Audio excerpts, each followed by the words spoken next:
everybody, welcome back to my channel. For anybody that is new, my name is Nisha Rakay. I am the crypto baddie.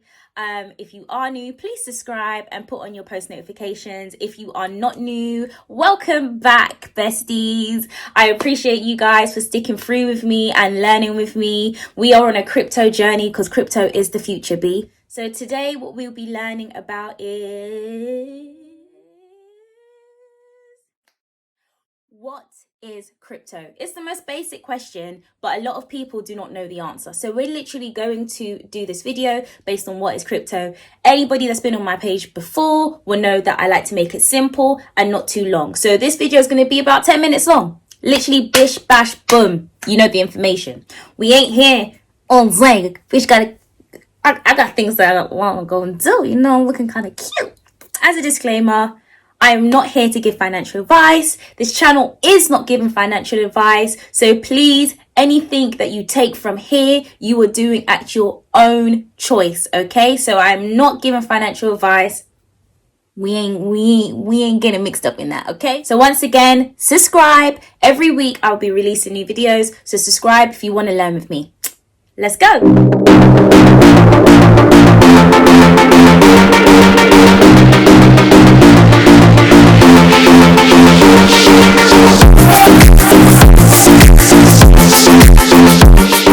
Bitcoin isn't the only cryptocurrency. So anything that is not Bitcoin, those are called altcoins. In long words, alternative coins. Okay, so you've got Bitcoin and you've got alternative coins, which is everything else that is not Bitcoin. Okay, so what is cryptocurrency? So I like to just say it's pretty much exactly the same as normal currency. So whatever currency, whatever country you're in, whatever currency you use, you usually have your paper note, right? That is your currency. So cryptocurrency is exactly the same. It's just in digital form. And just to explain it a little bit deeper, if you go and you look at your note, basically every note will have a serial number. So I don't have a note on me now, but I'll link a picture of a note somewhere where it's not blocking me. But every note has a serial number that identifies where it was printed, when it was printed, etc. And all of us, well, majority of us have bank accounts. When you set up your bank account, you need to give all of your personal details in order to be able to have a bank account, okay? So when you have money and you have that serial number, the serial numbers are held by the central banks. And that information is shared with smaller banks and also shared with the government. So if you then have a £20 note or $20, keep on hearing things moving in my house. And I'm here alone, so I don't understand what is happening. But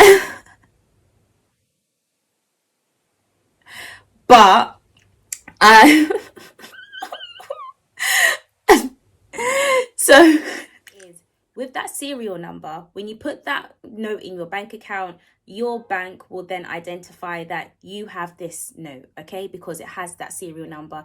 They can pinpoint where this note has gone, where it's been transferred, which hands it's been passed into, okay? So your note has a serial number.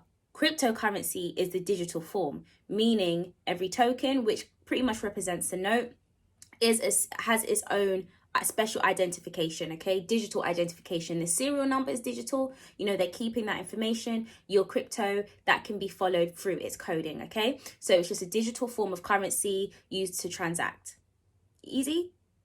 If not, put in the comments. Let's talk about it. Let's learn together. Okay, so as I said, cryptocurrency is pretty much the same as normal currency, and you use it to transact, but it is digital. So because crypto is a digital form of currency, there needs to be a digital record, okay? And this is where the blockchains come in. As a brief explanation of blockchain, well, you guys are getting a lot, because I was only just going to talk about what crypto was, but we're going to explain the blockchains, okay? So we've got crypto being a digital form of currency. We need to hold the record of that currency, just like the central bank holds the records of those serial numbers on the notes. We need a place to hold the records of our crypto, and this is called the blockchain. Now, the word blockchain comes from the motion of all of the serial numbers, say the coding for each transaction that happens. So remember, your tokens are digital, so they have a identification, they have an identity. So every time it moves, it goes to someone else's wallet, it can be identified. The blockchain, the name blockchain, comes from those codes being collected into little blocks, and then once that block is full, it is closed and it is connected by a chain, a virtual chain, to another block. Okay, and then all of the information, all the transactions that are happening, all the information is then stored in that block, locked up, connected by a chain. So blockchain. It's nice to think of it in your head as like just putting codes in a box, closing it, connecting it to another box, okay, digitally. That's the easiest way I can explain blockchain. So a blockchain is basically a space, a digital space, where the information of transactions is being kept. And with the blockchain, it cannot be tampered with, nor can it be changed. So the code at the end of the beginning of the block needs to match the end of the block in order for that block to be confirmed. Okay, kind of look at the motion of things.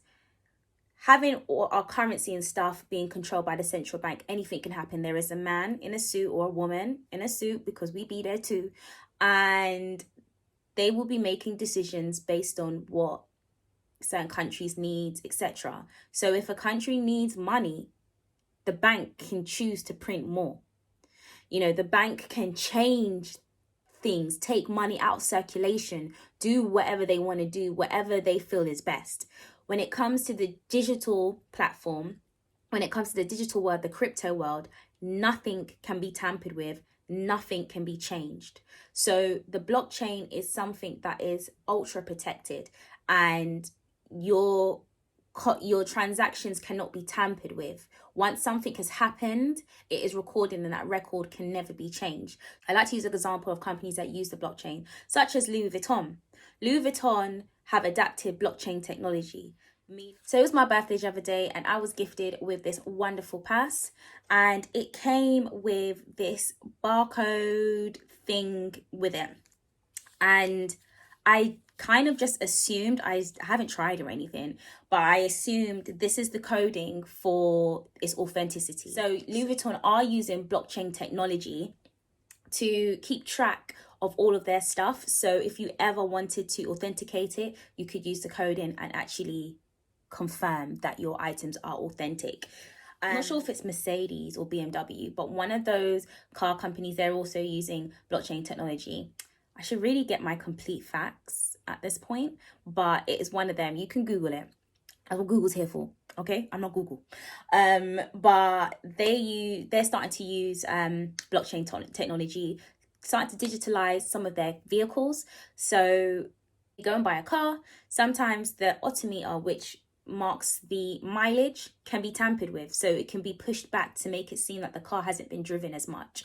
So that's a very big problem, because that means you're being fed that your engine has not been used as much, and you'll get a car that's really shoddy. So their cars are now starting to become digital, where every mile that you drive, it's recorded. So the mileage is recorded. So at any point, if you're going to buy the car, you know that the last recorded mileage for that vehicle on the blockchain is the correct one, because nobody can change or tamper with that. So the blockchain can be viewed by the public. So you can see when transactions are happening. If I move money from my wallet to your wallet, if I move crypto from my wallet to your wallet, if I move crypto from my wallet to your wallet, everybody can see that. They just cannot see who owns the wallets. Okay, so blockchain information is public, but the identification of those people who own the wallets, or where the wallet is, etc., is not known. It's just codes.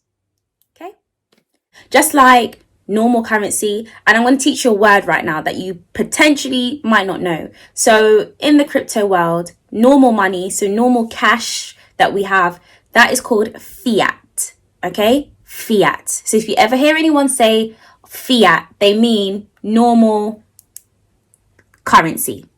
And then you've got crypto. So crypto and fiat, add to your vocabulary. But with the fiat money, £20 note, you could break it up into £20 coins. So I didn't have a £20 note, but I did have a pound because I'm rich. So you could break that up into £20 coins. So let's use Bitcoin and Ethereum for example. Bitcoin, when you break it up into smaller pieces, so let's just say for example's sake, Bitcoin is worth 40k today. If you don't have one whole Bitcoin because it's worth 40k and that's not how your purse or your wallet is set up, you would therefore have a Satoshi of a Bitcoin, which means a smaller piece. So if you've got, $2,000 and one Bitcoin is worth 40 grand, that £2,000 worth of Bitcoin is classed as a Satoshi. It's our £1. Our £20 note is the full total of the Bitcoin. Our £1 that breaks up into little pieces is called a £1. So you got £20, £1, Bitcoin, Satoshi. Okay. Same with Ethereum. Ethereum is broken up into Gwei. So if you don't have a whole if you don't have a whole ETH and you have a small amount, that is classed as Gwei. It's a piece of Ethereum. Okay. Hope that makes sense. So let me put my pound down, put it safe in my money jar. Don't lose that. So now we know that crypto is pretty much similar as currency. It's just digital form. We know that it can be broken up in smaller pieces, and we know some examples of what those pieces are called, Satoshis and Gwei. And I feel like the number I'm going to say is wrong, and I will fix it if it is. But I believe that you can break up Bitcoin into 100 million pieces. I'm going to check it before I post this. And if it's correct, this piece is still going to be here. But I believe, so a Bitcoin can be broken up into 100 million pieces. So we've learned that cryptocurrency is a digital form of currency. We've learned about what the names are of crypto when it's being broken down, the fact that crypto can be broken down into little pieces. We've learned that what the blockchain is. We've learned, what the blockchain use is for. And I think that's all we bloody learned today. And that's not enough. So we need to do another video, boo-boo. So let me know what else you need to know. Just simply understanding the basics of crypto will get you by. But I'm going to do another video because I don't want to make these videos long. I want them to be short, easy, and concise that you can get all the information.